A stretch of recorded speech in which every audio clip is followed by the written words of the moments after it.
Lieutenant Colonel Marcus Thompson adjusted his helmet as he walked across the tarmac at Nellis Air Force Base, Nevada. The desert sun beat down mercilessly, but he barely noticed. His mind was focused on the upcoming training exercise where his squadron of F-22 Raptors would face off against the Navy's best pilots in their FA-18 Super Hornets. This wasn't just any training mission. It was the culmination of months of preparation for Red Flag, the most realistic combat training exercise in the world. Marcus had been flying for 15 years, and the F-22 Raptor was his passion. The fifth-generation stealth fighter was unmatched in air-to-air combat, and today's exercise would prove it once again. His squadron had been dominating every engagement for the past week, using the Raptor's superior stealth capabilities and advanced radar systems to maintain complete air superiority. The Navy pilots were skilled, but they were flying older aircraft that simply couldn't compete with the technological advantages of the Raptor. As he climbed into the cockpit of his aircraft, designated Viper 1, Marcus felt the familiar rush of anticipation. The pre-flight checks were routine, but he performed them with the same meticulous attention to detail that had kept him alive through 2 deployments in the Middle East. The aircraft's systems hummed to life around him, and he could feel the power of the twin Pratt and Whitney engines waiting to unleash their fury. Viper 1, this is Tower. You are cleared for takeoff on runway 27, came the voice through his headset. Marcus acknowledged and taxied into position. Behind him, 3 other Raptors followed in formation, their pilots equally confident in their aircraft's capabilities. The takeoff was smooth, and within minutes, Marcus was climbing through 30,000 feet, his aircraft invisible to most radar systems. The mission briefing had been straightforward. Locate and eliminate a simulated enemy force before they could reach their target. Intelligence suggested the enemy would be using a combination of air and ground assets, making this a complex multi-domain operation.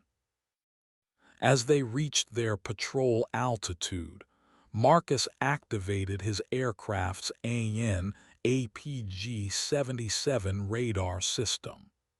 The advanced AESA radar could detect targets at ranges exceeding 100 miles, while remaining virtually undetectable itself. Within seconds, he had identified multiple contacts approaching from the southeast. The Navy pilots were coming in fast and low, trying to use terrain masking to avoid detection. Viper Flight, this is Viper 1. I have multiple contacts bearing 120 at 60 miles. Looks like they're trying to sneak up on us, Marcus transmitted to his wingmen. The response was immediate and confident. His pilots had trained for this exact scenario dozens of times, and they knew their aircraft's capabilities inside and out. The stage was set for what would become one of the most memorable training exercises in Red Flag history. though Marcus had no idea that this mission would soon take an unexpected turn that would change everything he thought he knew about his past. The lead aircraft in the enemy formation was being flown by Commander Rebecca Walsh, a seasoned Navy pilot with over 3,000 flight hours in the FA-18 Super Hornet. She had been flying combat missions for 12 years and had earned a reputation as one of the most skilled pilots in the fleet. Today, she was leading a four-ship formation of Super Hornets in what everyone knew would be a challenging engagement against the Air Force's premier fighter aircraft. Rebecca understood the technological disadvantage her aircraft faced against the F-22, but she also knew that pilot skill and tactical innovation could sometimes overcome superior technology. Her plan was to use the terrain features of the Nevada desert to mask her approach, then engage the Raptors at close range, where the Super Hornet's maneuverability might give her an advantage. As she flew through the mountain valleys at low altitude, Rebecca's radar warning receiver remained silent. This was both good and bad news. Good because it meant the Raptors hadn't detected her yet, but bad because she had no idea where they were. The F-22's stealth technology made it nearly impossible to detect until it was too late. Shark flight, maintain formation and keep your eyes open, Rebecca transmitted to her wingmen. These Raptors are out there somewhere, and they probably already know we're coming. Her voice was calm and professional, but internally she was calculating distances, angles, and timing. She had studied the F-22's capabilities extensively and knew that her only chance was to force a close-range engagement where pilot skill mattered more than technology. The mountainous terrain of the Nevada test and training range provided excellent cover, but Rebecca knew she couldn't stay low forever. Eventually, she would have to climb and expose herself to the Raptors' superior radar systems. The key was choosing the right moment and the right approach vector. Meanwhile, Marcus was tracking the approaching contacts with growing confidence. His radar system was painting a clear picture of the enemy formation, and his computer was already calculating optimal engagement parameters. The Raptors' AIM-120 AMRAAM missiles had a range advantage over anything the Super Hornets could carry, and Marcus intended to exploit that advantage to the fullest. Viper flight, weapons free. Engage at maximum range, Marcus ordered.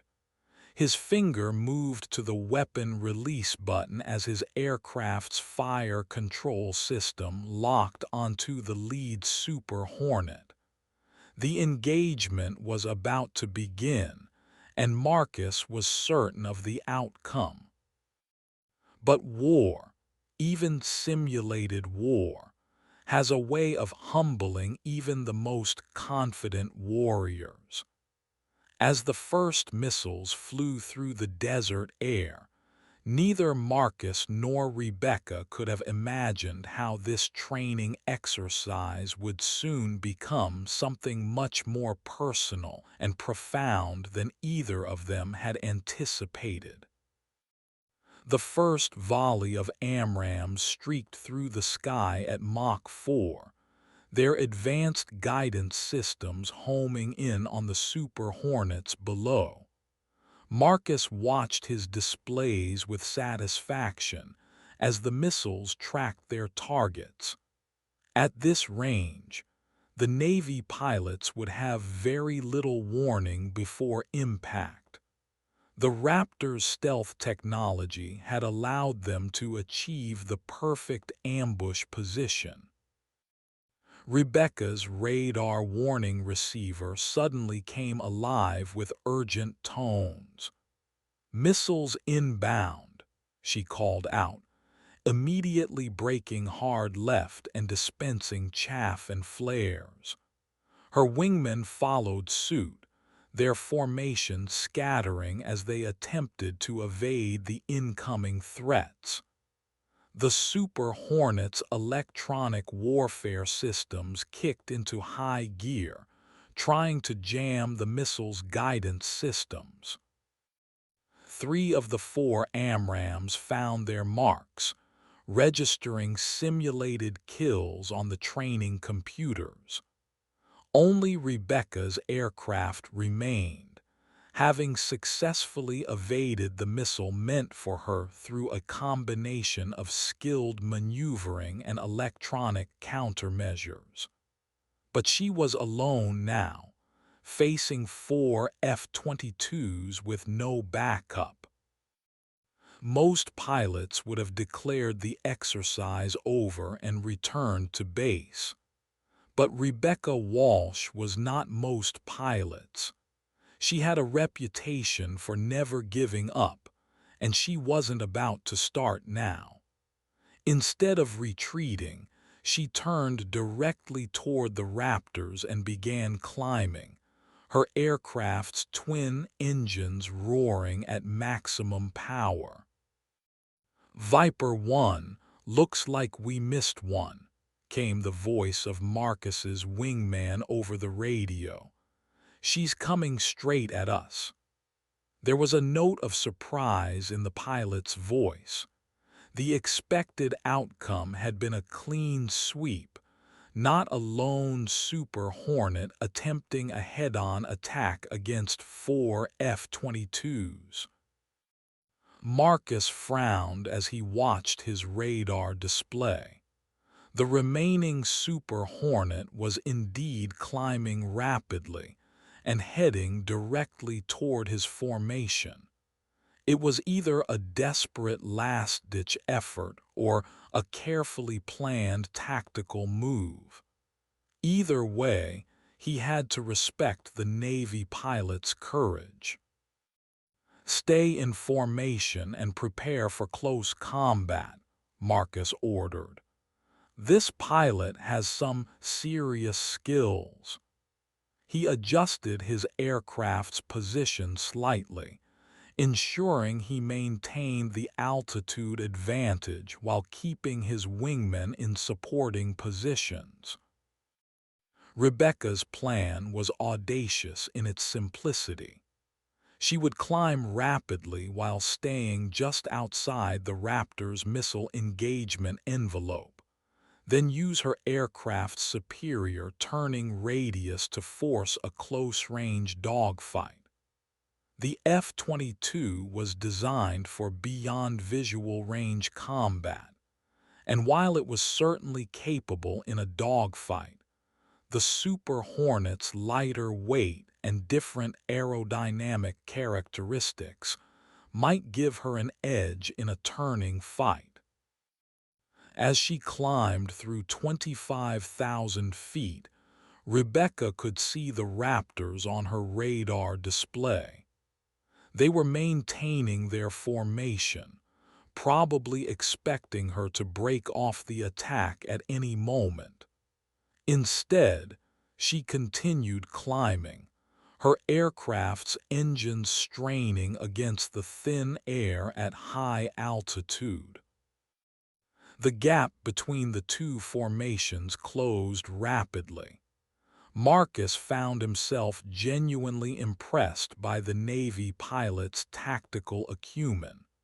This wasn't the reckless charge he had initially assumed, but a calculated risk that just might pay off. The training exercise was about to become far more interesting than anyone had anticipated. As the two formations approached the merge point where they would pass each other at high speed, Marcus made a decision that would set in motion a chain of events that would reveal a connection between him and the mysterious Navy pilot that neither of them could have imagined. Viper flight, break right and extend. Let's see what this pilot is really made of, Marcus commanded. Instead of using his numerical advantage to overwhelm the lone Super Hornet, he chose to honor the Navy pilot's courage with a fair fight. His wingmen peeled off to establish a defensive perimeter, while Marcus turned to engage the Super Hornet one-on-one. Rebecca saw the Raptors' formation change and immediately understood what was happening. The lead pilot was offering her a single-ship engagement, pilot versus pilot, aircraft versus aircraft. It was a gesture of respect that she deeply appreciated, even as she prepared to exploit every advantage she could find. The two aircraft passed each other at a combined speed of nearly 1,200 miles per hour, then immediately began turning back toward each other. This was where the real test would begin. Marcus pulled his F-22 into a hard left turn, feeling the G-forces press him deep into his seat. The Raptor's fly-by-wire flight control system managed the aircraft's aerodynamic limits automatically, allowing him to focus entirely on the tactical situation. Rebecca's Super Hornet responded to her control inputs with the precision of a finely tuned instrument. She had thousands of hours in this aircraft type, and she knew exactly how hard she could push it. The Super Hornet's twin vertical stabilizers bit into the thin air as she pulled into her own turning fight, the aircraft's nose coming around to point at the F-22. Both pilots were pulling over 7 Gs as they maneuvered for position. The physical stress was enormous, but their training had conditioned them to function effectively under these extreme conditions. Marcus could feel his vision starting to tunnel as the blood was forced away from his brain, but he maintained his focus on the tactical display. The two aircraft spiraled around each other in a deadly dance, each pilot trying to gain the angular advantage that would allow them to bring their weapons to bear. Marcus had the superior aircraft, but Rebecca had the advantage of desperation and nothing to lose. She was also lighter on fuel, having burned most of hers during the low-altitude approach, which gave her Super Hornet a slight performance advantage. As they circled each other at an altitude of 18,000 feet, Marcus found himself pushed to his limits. The Navy pilot was exceptional, matching him turn for turn and preventing him from gaining the position he needed for a missile shot. Worse, her aircraft seemed to be out-turning his, gradually gaining the advantage in their spiral. "Viper 1, do you need assistance?" came the voice of his wingman. The other F-22 pilots were maintaining their positions, but were clearly ready to intervene if necessary. Negative, Viper 2. I've got this, Marcus replied, though he was beginning to have doubts. The Super Hornet was definitely gaining on him, and if this continued much longer, he would find himself in the enemy pilot's crosshairs. Rebecca could sense victory within her grasp. The F-22 was a magnificent aircraft, but in this turning fight, her Super Hornet was proving its worth. She was gradually closing the angle, moving from a neutral position to one where she could employ her missiles. The Raptor pilot was skilled, but she had been in more dogfights than she could count, and experience was starting to tell. The desert landscape spun below them as they continued their aerial ballet. Neither pilot was willing to give up, and both were pushing their aircraft to the absolute limits of their performance envelopes. It was exactly the kind of engagement that made red flag training so valuable, but it was also about to become something much more personal than either pilot could have imagined. Marcus was beginning to feel the strain of the prolonged high-G maneuvering. His flight suit's anti-G system was working overtime to keep blood flowing to his brain, but he was starting to lose the edge he needed to maintain his position. The Super Hornet had gained almost enough angular advantage to achieve a firing solution, and Marcus knew he was running out of options. In desperation, he decided to try a vertical maneuver.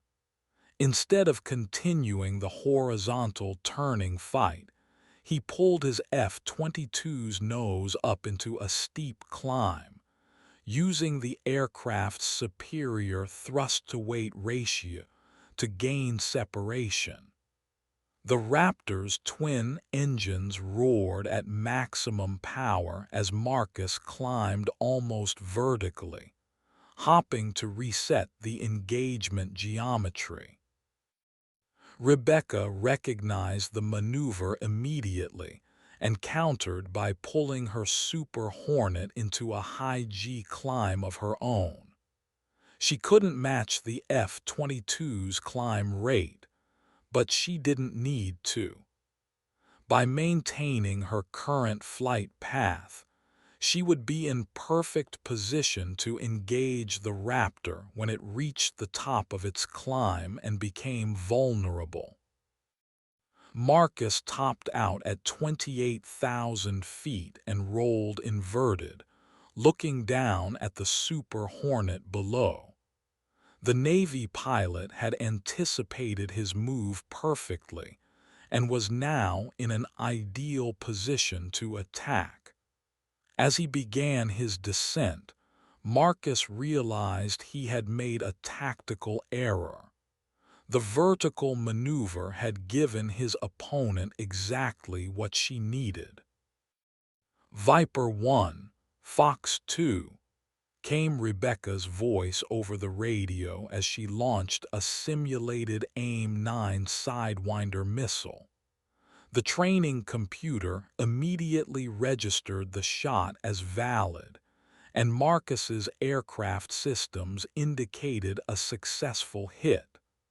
The lone Super Hornet had achieved the impossible, downing an F-22 Raptor in single combat. As both pilots began their descent back to Nellis Air Force Base, Marcus felt a mixture of frustration and admiration. He had been outflown by a superior pilot, and while it stung his pride, he also recognized the skill it had taken to achieve such a victory. The Navy pilot had earned his respect through pure flying ability. "Excellent fight, Navy," Marcus transmitted over the radio. "That was some of the best flying I've ever seen." His words were genuine, despite his disappointment at losing the engagement. "Thank you, Air Force. Your reputation is well deserved," Rebecca replied. "That was the most challenging dogfight I've ever been in." There was mutual respect in both pilots' voices, the kind that only comes from pushing each other to their absolute limits. As they approached the traffic pattern at Nellie's, Marcus found himself curious about the pilot who had just handed him his first training defeat in over 2 years.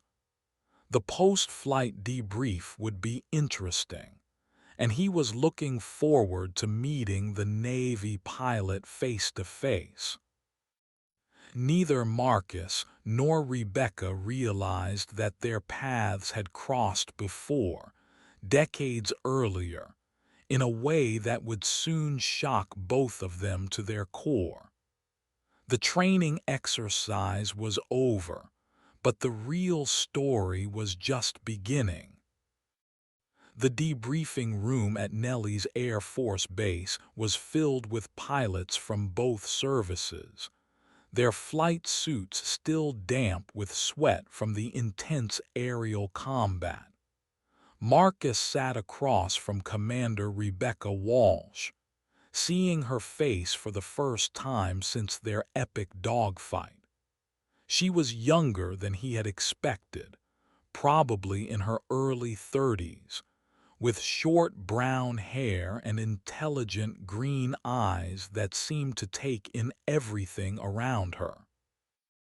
"That vertical maneuver was a good idea," Rebecca said as they reviewed the computer-generated replay of their engagement. "If I hadn't anticipated it, you would have had me." Her voice carried the same professionalism that Marcus had heard over the radio, but now he could see the confidence that backed it up. "I underestimated your experience," Marcus replied. "You flew that Super Hornet like it was part of you. How long have you been flying Hornets?"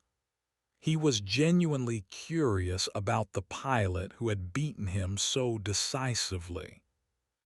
"12 years in the fleet, but I've been flying since I was 16, Rebecca answered. "My father was a Navy pilot, and he taught me everything he knew about aerial combat. Some of those lessons came in handy today." There was a hint of pride in her voice when she mentioned her father. The conversation was interrupted by Colonel James Mitchell, the Red Flag exercise director, who had been watching the debrief with interest. "Commander Walsh, that was an outstanding demonstration of pilot skill. You've just accomplished something that hasn't been done in over 2 years of Red Flag exercises. Lieutenant Colonel Thompson's squadron has been undefeated until today."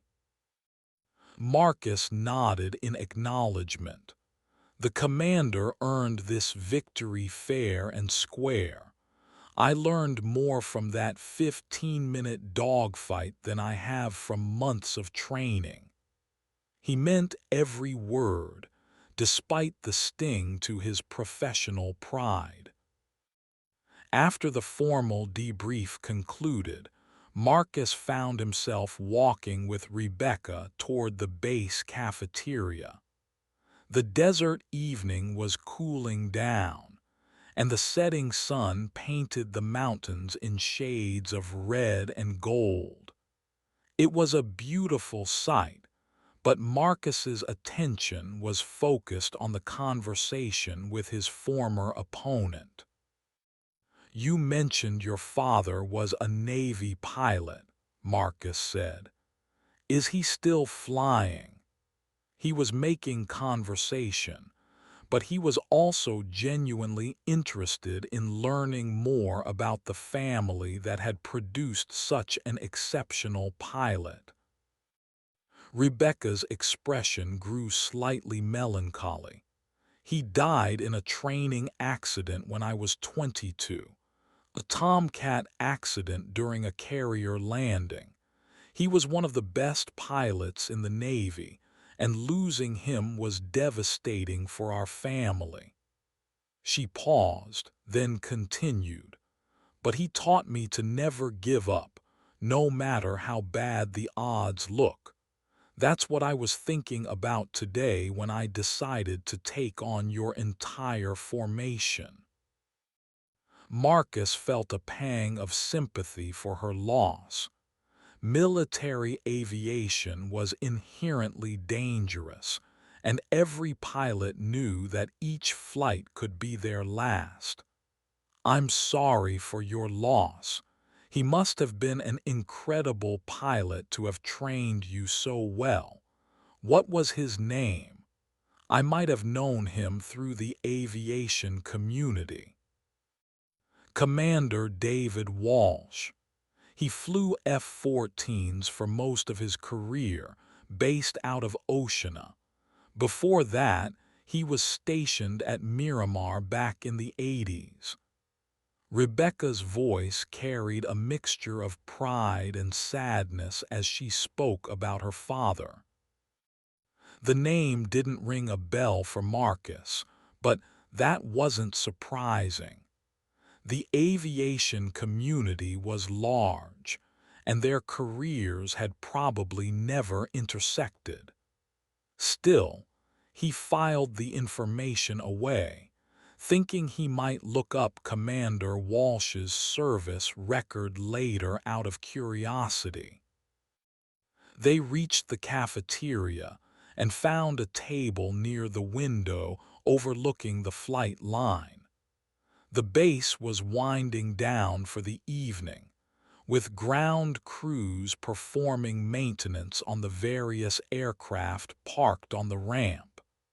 It was a peaceful scene, very different from the intense aerial combat they had experienced just hours earlier. "So what's your story?" Rebecca asked as they settled into their seats. "How did you end up flying Raptors?" She seemed genuinely interested in learning about the pilot who had provided her with such a challenging fight. Marcus thought about how to answer. His path to the F-22 had been long and sometimes difficult, marked by both achievements and disappointments. "I grew up in a military family. My father was an Air Force mechanic, and I spent a lot of time on bases as a kid. I always knew I wanted to fly, but it took me a while to get there."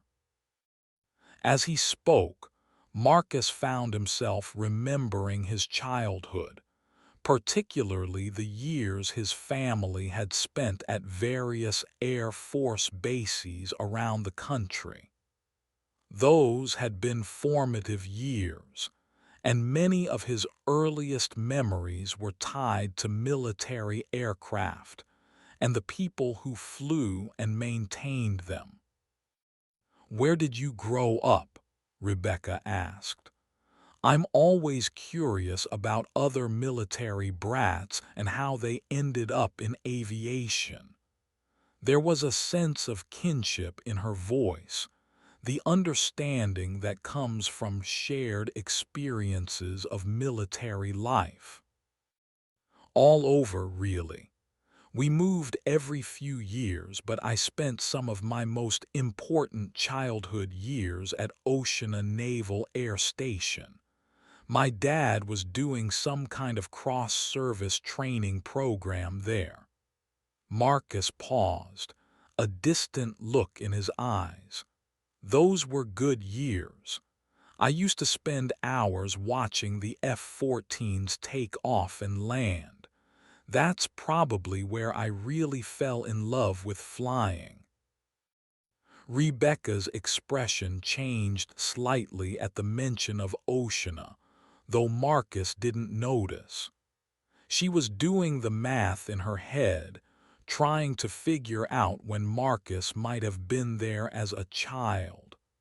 The coincidence was striking, but she told herself it was probably nothing more than that. "When were you at Oceana?" she asked, trying to keep her voice casual. "I grew up there too, in the base housing with my parents. It's a small world in military aviation." She was fishing for information, though she wasn't entirely sure why. Marcus had to think for a moment. Mid-80s to early 90s. I was probably 8 to 12 years old during that time. We lived in base housing too, near the commissary.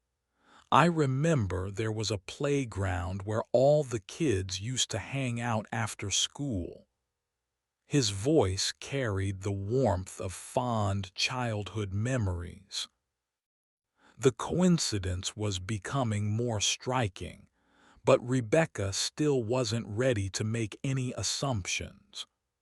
Oceana was a large base with thousands of military families, and it was entirely possible that two future pilots had grown up there without ever meeting. Still, something about Marcus's description of the base triggered her own memories. "Did you ever go to the base library?" she asked. "There was this old building near the exchange where they had a really good collection of aviation books. I spent countless hours there reading about different aircraft and famous pilots."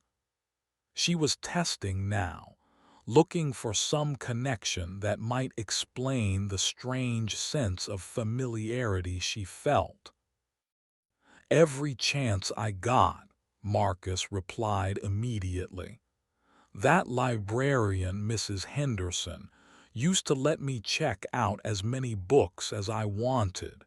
She said she'd never seen a kid so interested in aviation history." He smiled at the memory. "I must have read every book in that place at least twice." Rebecca felt a chill run down her spine. She remembered Mrs. Henderson perfectly, and she remembered seeing other kids in the library who shared her passion for aviation. But more than that, she was starting to remember one specific boy who had been there almost as often as she had. A quiet kid who always seemed to be reading the same books she was interested in. "Marcus," she said slowly, "this might sound crazy, but I think we might have met before, a long time ago."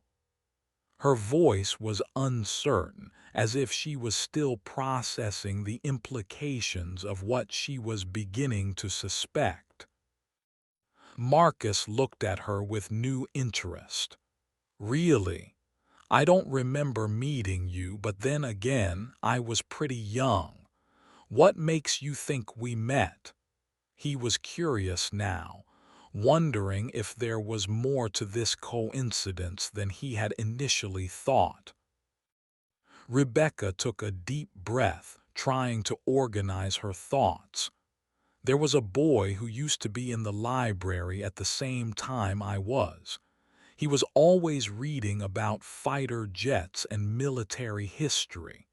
He was quiet, but I remember thinking he was serious about aviation in a way that most kids weren't." She paused, studying Marcus's face. He used to sit at the table by the window, the one that looked out at the flight line. "That was my favorite spot," Marcus said quietly. "I could watch the F-14s and read at the same time, but I don't remember." He stopped mid-sentence, a look of recognition slowly dawning on his face. "Wait, there was a girl who was always there too. She had a notebook where she used to draw pictures of aircraft. She was really good at it."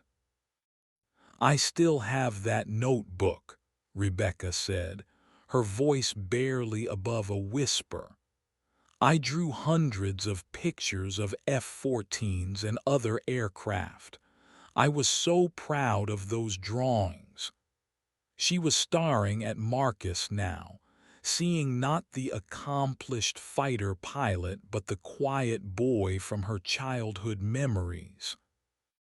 The revelation was stunning for both of them.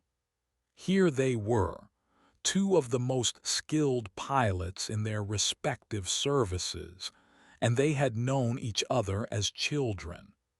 They had shared the same passion for aviation, the same dreams of flight, and the same library where they had both nurtured their love of military aircraft. "This is incredible," Marcus said, shaking his head in amazement.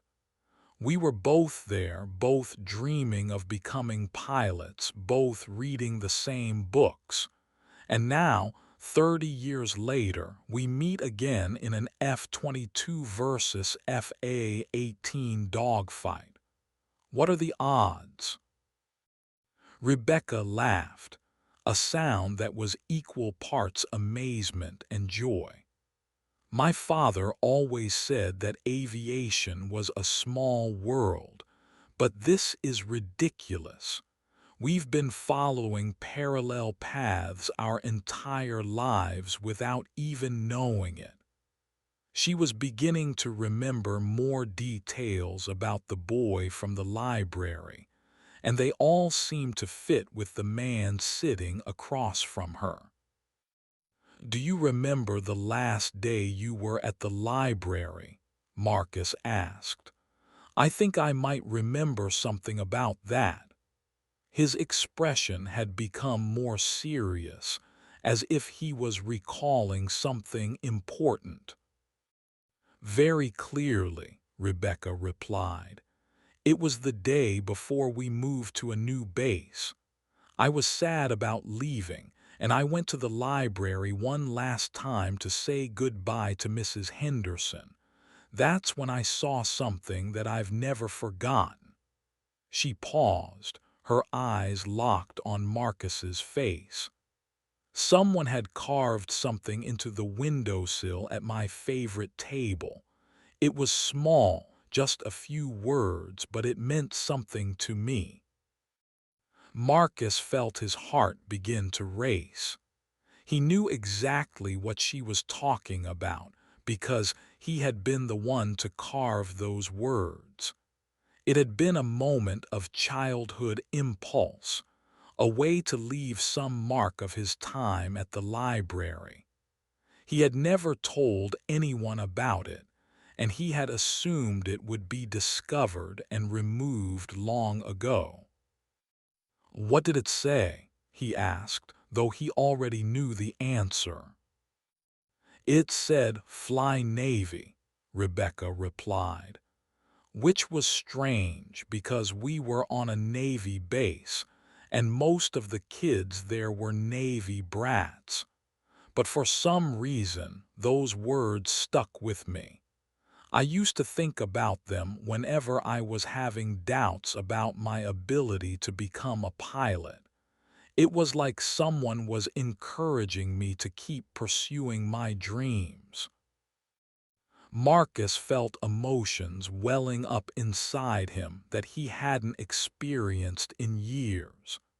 That simple carving had been his way of encouraging the girl he had watched from across the library, the one who seemed as passionate about aviation as he was. He had been too shy to talk to her directly, but he had wanted to do something to show his support for her dreams. "Rebecca," he said softly, "I carved those words. I carved them for you." His voice was filled with emotion as he made the confession. "I used to watch you drawing your aircraft pictures, and I could tell how much you loved aviation. I was too shy to talk to you, but I wanted to encourage you somehow. So I carved those words, hoping you would see them and know that someone believed in your dreams." The impact of his words was immediate and powerful.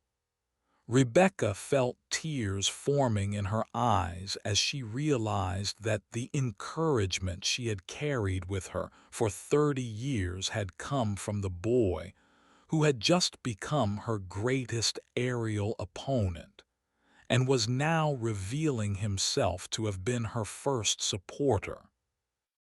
"You did that for me," she whispered. "All these years, I thought it was just some random graffiti that happened to mean something to me, but you carved it specifically to encourage me." She was overwhelmed by the implications of what he had just revealed. Marcus nodded, his own emotions threatening to overwhelm him. "I admired your dedication, your passion for aviation. I could tell you were serious about wanting to fly, and I wanted you to know that someone else understood that dream. I never imagined we would meet again, let alone like this." The cafeteria around them seemed to fade away as they processed the magnitude of this revelation. Two children who had shared a love of aviation, who had unknowingly supported each other's dreams, had grown up to become two of the most skilled pilots in their respective services. And now, 30 years later, they had rediscovered each other through aerial combat. "This changes everything," Rebecca said finally. "You've been part of my story my entire life, and I never knew it. Those words you carved kept me going through some of the darkest periods of my training. When I was struggling in flight school, when I doubted whether I was good enough to be a Navy pilot, I would remember those words and find the strength to keep trying." Marcus was amazed by what he was hearing. His simple act of childhood encouragement had played a role in shaping one of the finest pilots he had ever encountered. The irony was not lost on him that his encouragement for her to fly Navy had ultimately led to her shooting down his Air Force fighter in combat. "I can't believe this," he said, shaking his head in wonder. "All these years, I've wondered what happened to that girl from the library. I used to hope that she had achieved her dreams of becoming a pilot.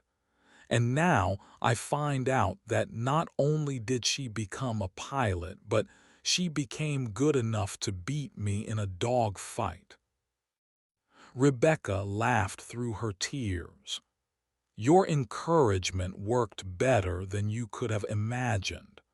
I became a Navy pilot, just like you suggested, and I've been flying ever since.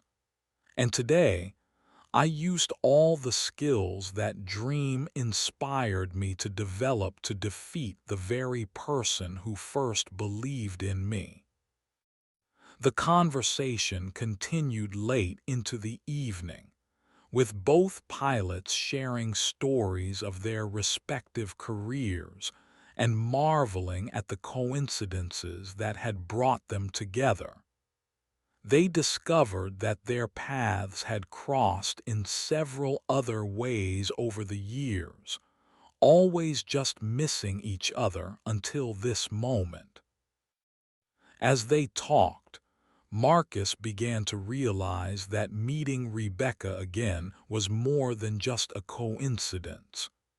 It was an opportunity to understand something important about his own journey and the impact that even small acts of kindness could have on other people's lives. His simple carving had helped shape the career of an exceptional pilot, and that knowledge filled him with a sense of purpose he had never experienced before. For Rebecca, the revelation was equally profound. The mysterious encouragement that had sustained her through years of training and challenge had come from someone who truly understood her passion. Meeting Marcus again felt like completing a circle that had been 30 years in the making. "You know," Rebecca said as they finally prepared to leave the cafeteria, "I think my father would have loved this story. He always believed that everything happens for a reason, and that the aviation community is like a family. He would have said that we were meant to meet again." Marcus nodded thoughtfully. "My father always said that the people who truly understand aviation never really lose touch with each other. Maybe he was right." He paused, then added, "I'd like to learn more about your father's career. Any pilot who could train someone to fly like you did today must have been exceptional." As they walked out into the Nevada evening, neither pilot could have imagined that their rediscovered connection would soon lead to revelations that would challenge everything they thought they knew about their families' histories.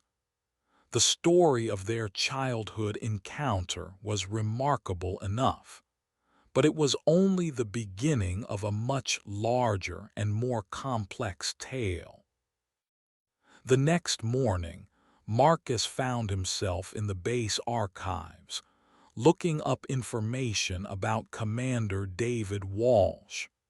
His curiosity about Rebecca's father had been piqued by their conversation, and he wanted to learn more about the man who had trained such an exceptional pilot. The records were extensive, documenting a distinguished career that had spanned over 2 decades. Commander Walsh had been a highly decorated F-14 pilot with multiple combat deployments and several commendations for exceptional flying skill. His training records showed that he had been an instructor pilot for much of his career, responsible for training dozens of young aviators. Marcus was impressed by the man's accomplishments and could understand where Rebecca had gotten her exceptional flying abilities. As he scrolled through the records, Marcus came across something that made him pause. Commander Walsh had been stationed at Oceana during the exact same period that Marcus and his family had been there. Not only that, but the records showed that Commander Walsh had been involved in a cross-service training program that had brought Air Force personnel to Oceana for specialized instruction. Marcus felt a chill run down his spine as he realized what this might mean.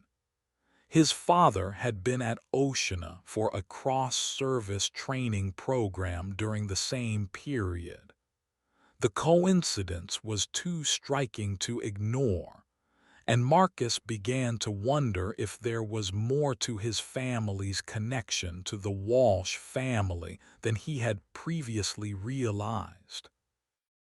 He quickly searched for his father's training records from that period.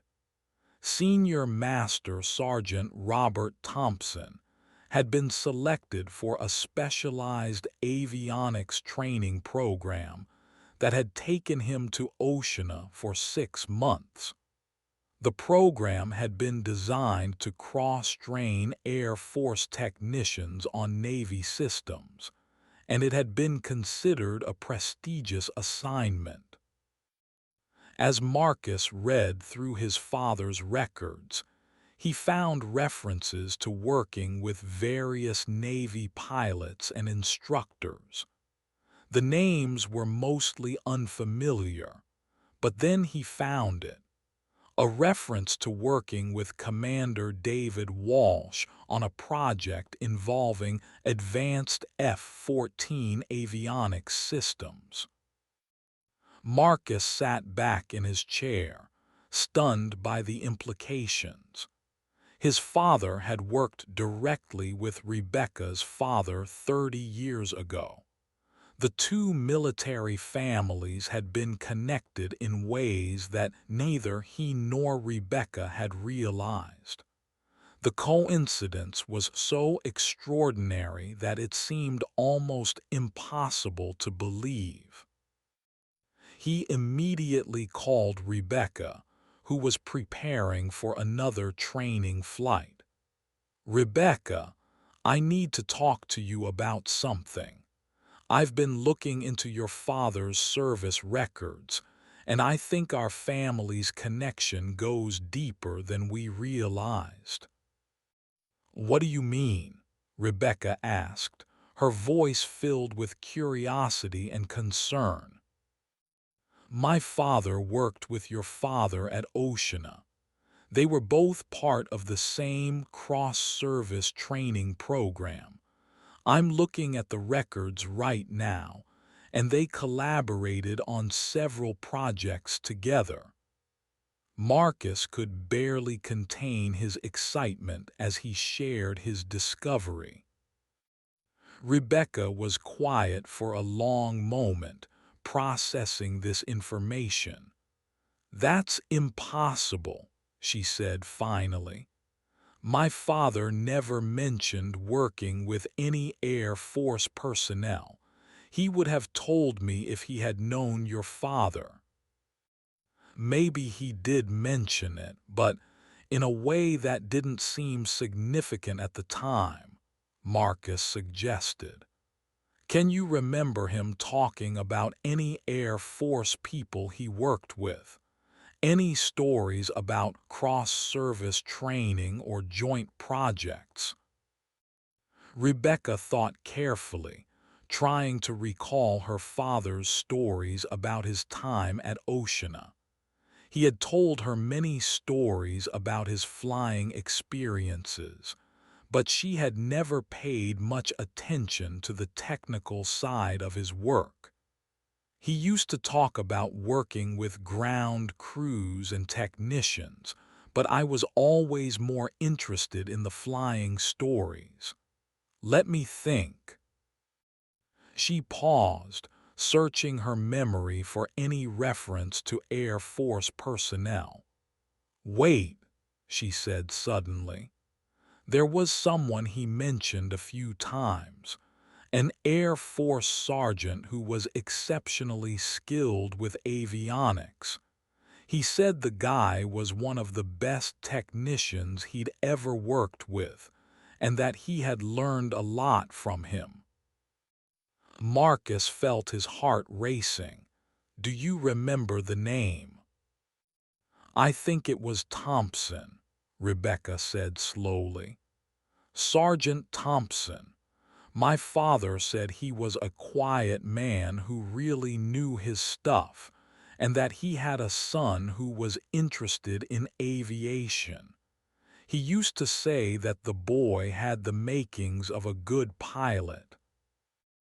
The revelation hit Marcus like a physical blow. His father had not only worked with Rebecca's father, but Commander Walsh had actually known about Marcus's interest in aviation and had encouraged it. The connections between their families were far more extensive than either of them had imagined. "Rebecca, this is incredible," Marcus said, his voice filled with emotion. "Your father knew about my interest in flying. He was probably one of the first people to believe I could become a pilot." He paused, trying to process the implications. And now, 30 years later, his daughter has just given me one of the most challenging flights of my career. Rebecca was equally stunned by the revelation. "My father never told me about encouraging any Air Force kids to pursue aviation, but that sounds exactly like something he would do." He believed that anyone with passion and dedication could become a pilot, regardless of which service they joined. Marcus continued reading through the records, looking for more connections between their families. What he found next would shake both of them to their core. "Rebecca, I need to ask you something, and I want you to think carefully before you answer. Do you remember your father ever mentioning a specific incident involving an Air Force family? Something that might have been significant but that he didn't talk about in detail?" Rebecca thought carefully, trying to recall any stories her father might have told about Air Force personnel. "There was something," she said slowly. "He mentioned it only once, and he seemed troubled by it.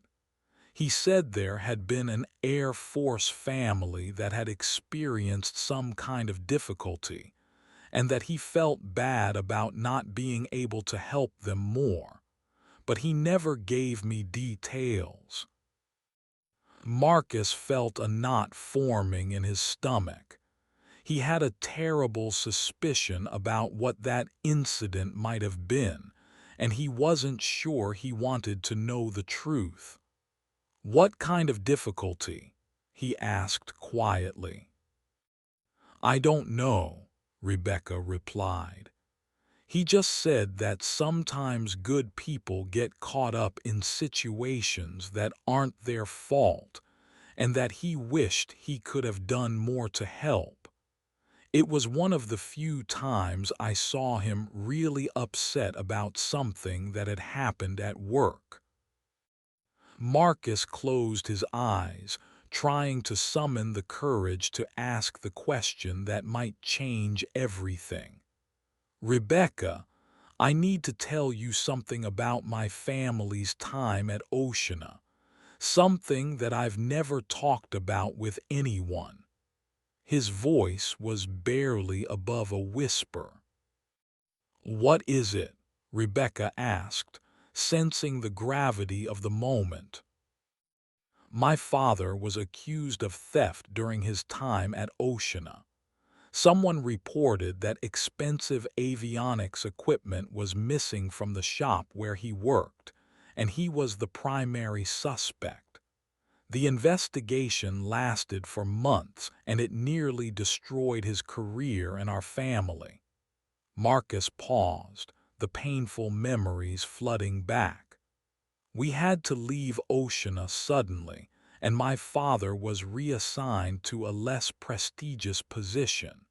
He was never officially charged, but the suspicion followed him for years." Rebecca felt her heart sink as she listened to Marcus's story. The pieces were starting to fall into place, and she was beginning to understand why her father had been so troubled by the incident he had mentioned. "Marcus, I think my father might have been involved in that investigation. He was the senior pilot in charge of the avionics shop where the equipment went missing. The silence that followed was deafening. Both pilots were processing the implications of what they had just discovered. Their fathers had been on opposite sides of an incident that had shaped both of their families in profound ways. "Your father was responsible for reporting the theft?" Marcus asked, his voice filled with hurt and confusion. "I don't know," Rebecca replied honestly. "But if he was the senior pilot in charge of that shop, he would have been responsible for investigating any missing equipment. He would have had to report it to his superiors." She paused, trying to reconcile this revelation with her memories of her father. "But Marcus, if he was troubled by what happened, it means he didn't think your father was guilty." Marcus felt a mixture of emotions, anger, sadness, and confusion all competing for dominance. "My father never got over what happened at Oceana. He always maintained his innocence, but he could never prove it. The accusation haunted him for the rest of his career." He paused, trying to control his emotions. "And now I find out that your father was involved in the investigation that nearly destroyed my family." Rebecca was struggling with her own emotions. Her father had been a man of integrity, someone who always tried to do the right thing. If he had been involved in an investigation that had wrongly accused Marcus's father, it would have been devastating for him. "Marcus, my father was a good man. If he was involved in what happened to your family, he wouldn't have done it lightly. And if he was troubled by it afterward, it means he probably realized that a mistake had been made." The weight of this revelation was enormous for both pilots. The childhood connection they had celebrated just hours earlier had now been overshadowed by a family conflict that had occurred during the same period. The encouragement Marcus had given Rebecca through his library carving had taken on a different meaning, and the aerial combat between them had become something more complex and emotionally charged. "I need some time to process this," Marcus said quietly. "This changes everything about how I understand our connection. I don't know how to feel about it." His voice was filled with pain and confusion. "I understand," Rebecca replied. "I need time to think about it too. But Marcus, whatever happened between our fathers, it doesn't change the fact that you encouraged me to pursue my dreams, and it doesn't change the respect I have for you as a pilot." She paused, then added, "And it doesn't change the fact that we're both here because we love aviation and because we've dedicated our lives to serving our country." After they ended their conversation, both pilots found themselves grappling with emotions they hadn't expected. Marcus was forced to confront the possibility that his childhood hero, the girl from the library whose dreams he had encouraged, was the daughter of the man who had been responsible for his father's disgrace. Rebecca was confronted with the possibility that her beloved father had been involved in wrongly accusing an innocent man. The next few days were difficult for both of them. Marcus found himself distracted during training flights, his mind constantly returning to the revelations about his family's connection to the Walsh family. He had always believed that his father had been innocent of the theft charges, but now he was forced to consider the possibility that the investigation had been conducted fairly and that his father might have been guilty after all. Rebecca was equally troubled by the revelations. She had always viewed her father as a man of perfect integrity, someone who would never wrongly accuse another person. But the fact that he had been troubled by the incident suggested that he had doubts about the investigation's outcome. She found herself questioning everything she thought she knew about her father's character and career. The training exercises continued, but both pilots found it difficult to focus on their missions. Their fellow aviators noticed the change in their demeanor, but neither Marcus nor Rebecca felt comfortable discussing the personal revelations that were affecting their performance. It was Rebecca who finally decided to take action. She realized that they needed to know the truth about what had happened 30 years ago, regardless of how painful that truth might be. She called Marcus and suggested that they work together to investigate the incident that had affected both of their families. "We need to know what really happened," she said. "Both of us are living with questions and doubts that are affecting our lives and our careers.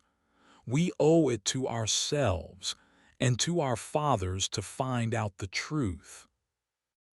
Marcus was initially reluctant to reopen old wounds, but he eventually agreed. "You're right," he said. "I've been carrying this burden for 30 years, and it's time to either prove my father's innocence or accept his guilt. Either way, I need to know the truth." They began their investigation by gathering all the official records they could find about the incident. Marcus used his security clearance to access his father's personnel files, while Rebecca searched through her father's records and any other documents that might shed light on what had happened. What they discovered was a story far more complex and troubling than either of them had imagined. The missing avionics equipment had been part of a larger pattern of theft that had affected multiple military installations. The investigation had been conducted under pressure from higher authorities who wanted quick results, and several innocent people had been caught up in the sweep. Marcus's father had been one of several people who had been investigated, but the evidence against him had been entirely circumstantial. He had access to the equipment, and he had been present in the shop during the time frame when the theft had occurred. But there had been no physical evidence linking him to the crime, and no witnesses who had seen him taking anything. Rebecca's father had been the senior pilot responsible for the avionics shop, and he had been required to report the missing equipment to his superiors. But the records showed that he had also submitted a detailed report questioning the investigation's focus on Marcus's father.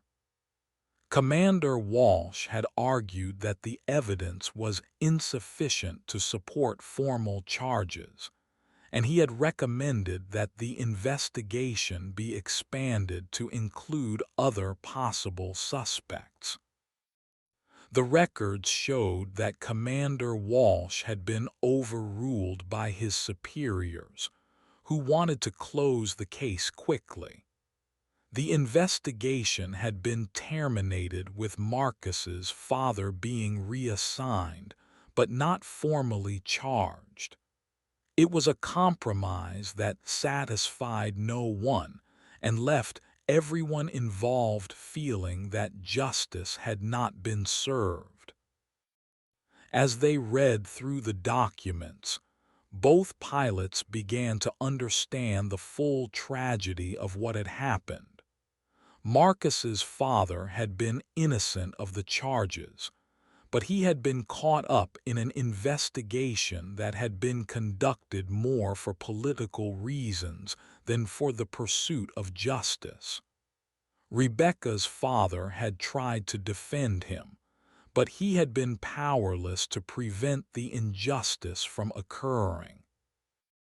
"My father tried to help yours," Rebecca said quietly as they finished reading the last of the documents. "He knew the investigation was flawed and he tried to stop it, but he couldn't overcome the pressure from his superiors." Marcus felt a complex mixture of emotions as he processed this information. His father had been innocent, as he had always believed, but the vindication came 30 years too late. At the same time, he realized that Rebecca's father had been an ally, not an enemy, in the fight to clear his father's name. "Your father was a good man," Marcus said finally. "He tried to do the right thing, even when it was difficult. I wish my father could have known that someone was fighting for him." Rebecca felt tears forming in her eyes as she thought about her father's struggle to balance his duty to the Navy with his commitment to justice. He carried the guilt of that incident for years. I think it's why he became so dedicated to training young pilots. He wanted to make sure that the next generation would be better than the system that had failed your father.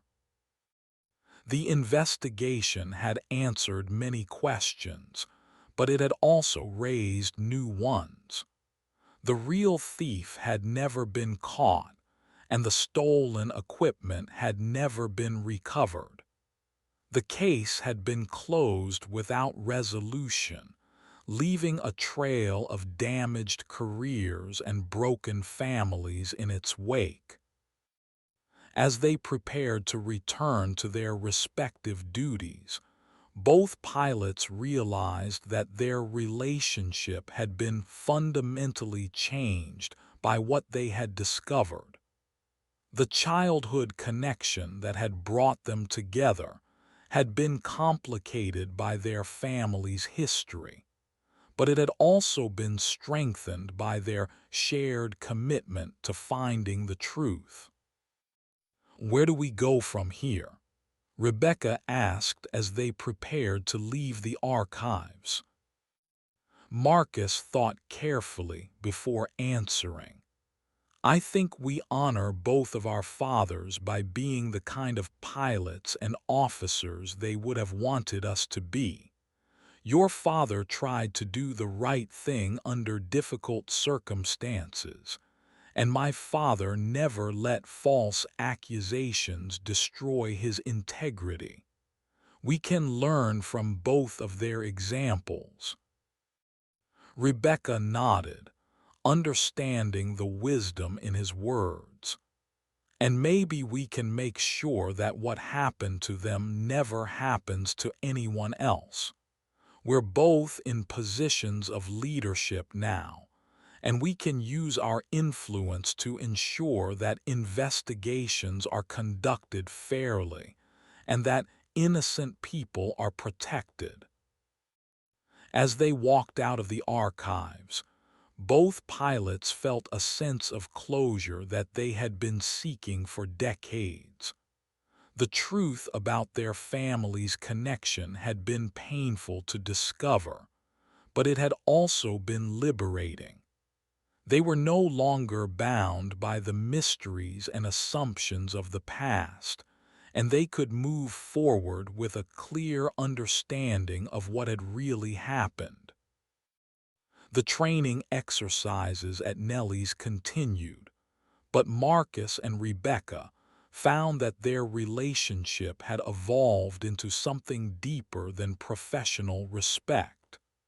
They had become friends, bound together by their shared history and their commitment to honoring their father's legacies.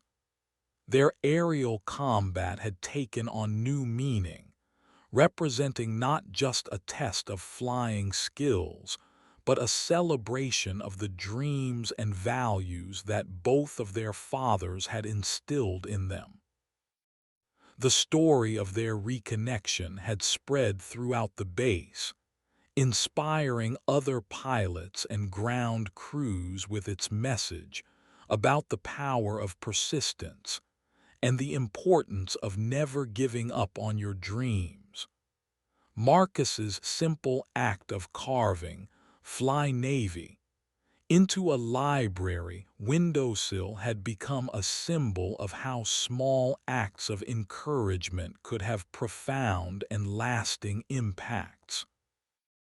For Marcus, the resolution of his family's long-standing grievance had lifted a weight that he had carried for most of his adult life. He was finally able to speak about his father with unqualified pride, knowing that the man's integrity had been vindicated, even if the vindication had come too late for his father to enjoy it.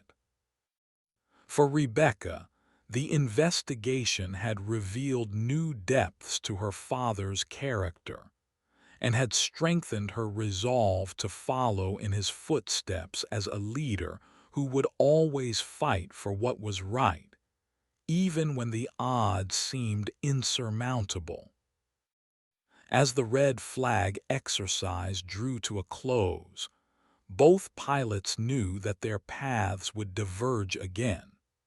Marcus would return to his squadron and continue his career as an F-22 pilot, while Rebecca would return to her carrier and resume her duties as a naval aviator.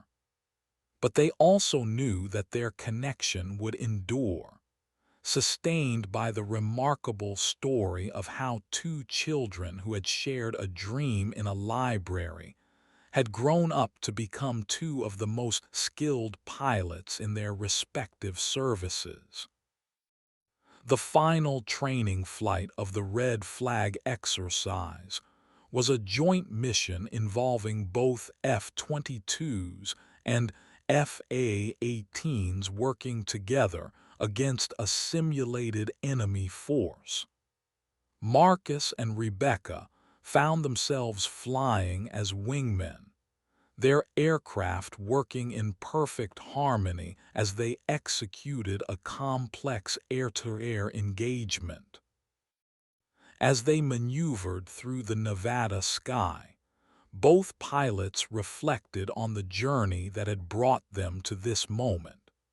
From children sharing a library to adversaries in aerial combat to partners in seeking the truth about their family's past, their relationship had evolved through multiple phases, each one revealing new layers of connection and understanding. Viper 1, this is Shark 1, Rebecca transmitted over the radio as they completed their mission. It's been an honor flying with you. The honor has been mine, Shark 1, Marcus replied. Your father would be proud of the pilot you've become. And yours would be proud of the man you've become, Rebecca responded. Fair winds and following seas, Air Force. Blue skis and tailwinds, Navy, Marcus replied, using the traditional aviator's farewell. As they landed at Nellie's for the final time, both pilots knew that their story was far from over. The remarkable coincidences and revelations of the past week had created a bond that would endure throughout their careers and beyond. They had learned that the aviation community truly was like a family, where connections could span generations, and where the dreams of children could shape the destinies of nations. The graffiti that Marcus had carved into a library windowsill 30 years earlier had accomplished exactly what he had intended. It had encouraged a young girl to pursue her dreams of becoming a pilot, and those dreams had carried her to heights that neither of them could have imagined. The words "Fly Navy" had become a prophecy that had shaped not just Rebecca's career, but the careers of countless other pilots she had inspired through her example. In the years that followed, Marcus and Rebecca would continue to cross paths at various training exercises and professional conferences. They would serve as mentors to younger pilots, sharing their story as an example of how persistence, integrity, and mutual respect could overcome even the most challenging circumstances. Their fathers' legacies would live on through their careers and through the lives of the pilots they trained and inspired. The injustice that had been done to Senior Master Sergeant Robert Thompson would be balanced by the positive impact that his son would have on the Air Force and the broader aviation community. The integrity that Commander David Walsh had shown in trying to protect an innocent man would be honored by his daughter's commitment to always doing what was right, regardless of the personal cost. The story of Marcus and Rebecca would become legend in the aviation community, a reminder that the bonds forged by shared dreams and mutual respect could transcend service rivalries and overcome the mistakes of the past. Their childhood connection had been interrupted by circumstances beyond their control, but it had ultimately been restored through their shared commitment to excellence and their determination to honor their father's memories. The simple act of carving "Fly Navy" into a library windowsill had set in motion a chain of events that would span decades and touch the lives of hundreds of people. It was a testament to the power of encouragement, the importance of never giving up on your dreams, and the remarkable ways that life can bring people together when they least expect it. As Marcus and Rebecca went their separate ways, they carried with them the knowledge that their story was part of a larger narrative about the military aviation community and the bonds that unite those who have chosen to dedicate their lives to flight. Their father's sacrifice and struggle had not been in vain, and their own achievements would serve as inspiration for future generations of pilots who would face their own challenges and pursue their own dreams. The graffiti was long gone, painted over or replaced by renovations to the base library. But the message it had conveyed, that dreams are worth pursuing, that encouragement matters, and that the aviation community is bound together by something stronger than service rivalries, would endure as long as there were young people who looked up at the sky and dreamed of flying. In the end, Marcus and Rebecca's story was not just about two pilots who had rediscovered each other through aerial combat. It was about the power of dreams, the importance of integrity, and the remarkable ways that life can bring people together across time and circumstances.